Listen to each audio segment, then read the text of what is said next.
Notre travail, en quelque sorte, c'est de faire passer cette idée d'intelligence économique, comment on fonctionne, etc. Donc, on a des intervenants qui viennent expliquer ce qu'est finalement un petit peu l'intelligence économique et ce qu'il faut en attendre vis-à-vis de la sécurité.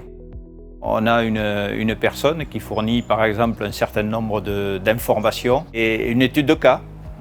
Voyons, avec toutes ces informations que vous avez à la disposition, comment vous aborderiez tel ou tel sujet, telle ou telle question. Comment je récupère de l'information et, attention, comment on montre en quelque sorte qu'on sait récupérer de l'information, ce qui entraîne en quelque sorte tout le process pour se défendre contre le concurrent qui essaie lui-même aussi, bien sûr, de récupérer de l'information.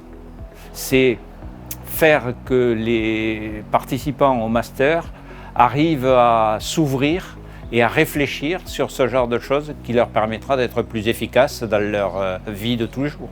On confond souvent intelligence économique et espionnage. Ce n'est pas du tout le cas, parce que l'espionnage, c'est quelque chose qui peut être utile pour des États, mais qui n'est totalement impossible à utiliser pour les entreprises, dans la mesure où on ne pourra jamais contrôler ce que l'on a obtenu, disons, par des voies détournées.